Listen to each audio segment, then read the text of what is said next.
Welcome back to the channel, man. I told y'all they got Lil Cam, man. In Houston, they was looking at for him all night, and they finally got him.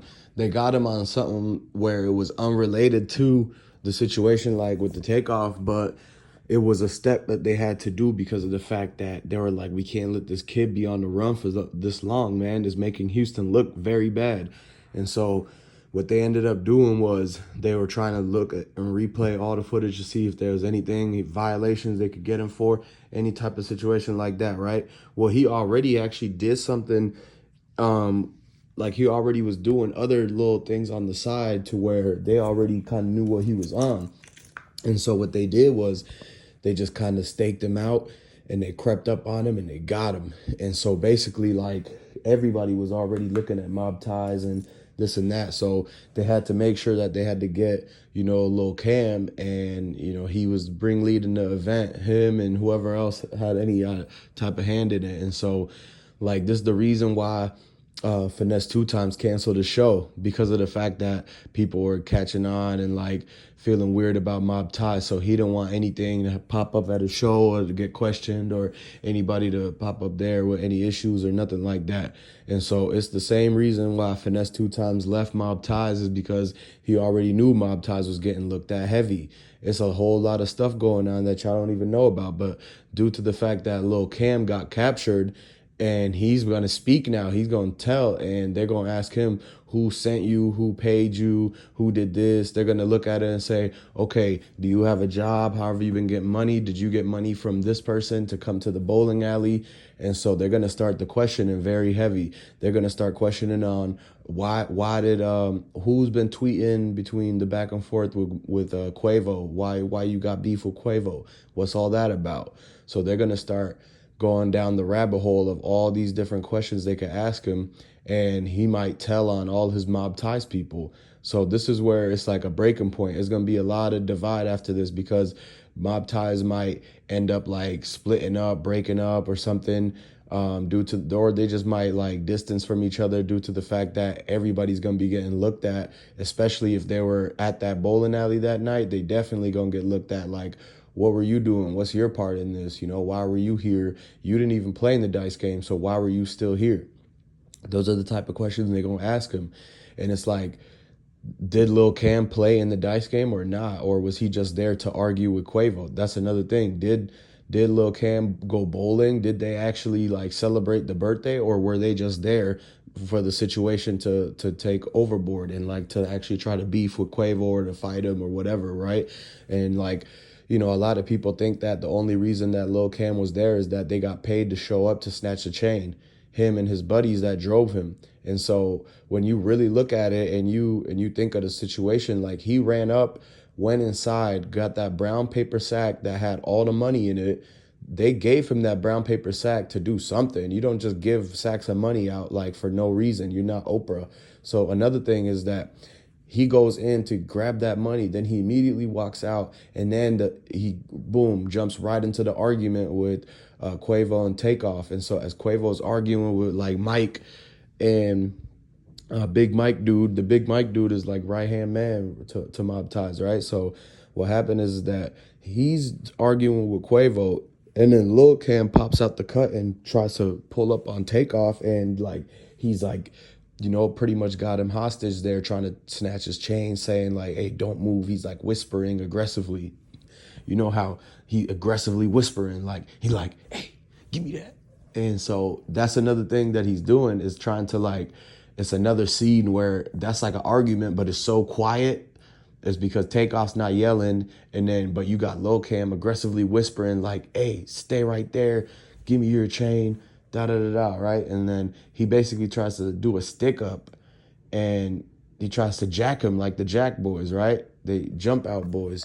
And so what happens is the argument and the boom boom boom, and then they run back to the car. Like, the dudes who drove Lil Cam literally had the car backing up to the perfect spot, so that right when they hit the stairs, then they just jump in the whip and they take off. Like, they even had it purposely to where they didn't put plates on their car, so that way it would be hard to tell. And but a lot of people seen him. A lot of people seen him. There's already footage of them showing up. There's already footage of them like at the gas station before this and that. So you could tell who Lil Cam was with, and like they had that you could follow everything in the traffic and until when they took the plates off. Like they could run everything in reverse and just go block by block, get all the camera footage, and then they'll be able to figure out, okay, yeah, they were caught taking the plates off, and then they showed up to the party, and then they did this and that, and then he jumped back in and took off.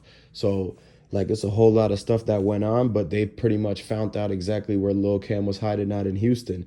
And so another thing is that, the MobTies crew, like they had to basically stop sending Lil Cam checks, because when they were giving him like whatever way he was getting money from them, if they were helping him get money, like that was paying for him to be on the run basically. So they had to stop and cut ties on all that. Like they knew exactly where he was and who he would be with. Like they know where his cousins are at. Don't forget Lil Cam's dad. People in Houston know Lil Cam's dad. Like he's actually part of basically Mob Ties in itself. Like he hangs out with Junior and all them, right? And so Lil Cam's dad, he probably knows a lot about what's going on in the situation as well, especially with the beef too, because maybe Lil Cam might have inherited some beef with Lil Cam's dad, or maybe there was a dice game when Migos first came to Houston, and it could have been an issue between Lil Cam's dad and Quavo or whatever the case may be, and then that could have just spilt into some generational beef to where now Lil Cam's beefing with Migos and Quavo, right? And then he hops up to their next dice game event to try to straighten out the issues, because you got to understand where Lil Cam comes from is Fifth Ward in Houston, and his dad is like basically a street guy out there, right? He's been in the streets from the 80s, 90s and on until Lil Cam was born, and and he had to take care of Lil Cam, right? And so when Lil Cam was raised in the streets, he only knows a couple ways. Is do as what his street OG says. And if his street OG, like his dad or something, had any issue with Migos, then it makes sense that if his dad could have sent him on any type of like, hey, make sure that these guys don't argue with you, or if they argue, you never know what his dad could have told him, especially if he had any issues or involvement in any type of beef. That's something still that people have to look at and be like, okay, I know his dad's a street guy and he has some type of connections with Mob Ties. So did he know anything? Like boom. So that's something that they're trying to figure out as well. And now it could have very possibly been his dad also who turned him in, because maybe his dad snitched on him and said, yeah, I know where my son is, boom, boom, boom, and he can call him and they could trace track and all that stuff, right? And so that could have been what's going on. But they eventually basically got Lil Cam and got him captured. And so, it's like, okay, now it's like they got one of the people, but it's still more people to this whole thing. And so they have to also confirm, what position did Lil Cam play, how much they paid him to jump up and be up there. And he might just spill the beans on everything. Because when you looking at how much time that they about to give this dude, Lil Cam, they about to give him like 200 years or something like that, man. And so what's going to happen is that he's going to tell.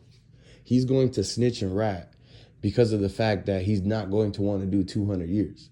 So what's going to happen is that he's either going to bring down Mob Ties by snitching on them and telling them like all the things they've been doing, or anything else, maybe even bring up any type of dirt that he might got on them. You know how people do. They always keep that secret dirt on somebody in case something happens, right? And then boom, they try to spill the beans on that, like as a get out of jail free card or something like that. So but it might not work in Lil Cam's case. It looks like everybody wanted him to be the suspect or whatever and get caught, and I guess that ended up happening. And so now will he try to blame it on somebody else? Will he try to take down his accomplices, his getaway driver, the boss man that paid him, or right? So you got to look at everything all together and realize that they're really cracking down on this because they've been looking at it all month in Houston. And a lot of people, they've not been going to Houston because they're like, no, we're going to wait until this is over because it's like, you know, we don't want to have something like this pop off and then they can't find nothing and they can't get no justice. You see what I'm saying? So look, y'all, subscribe to the channel, like this video, and comment down below. I'm going to catch you on the next one.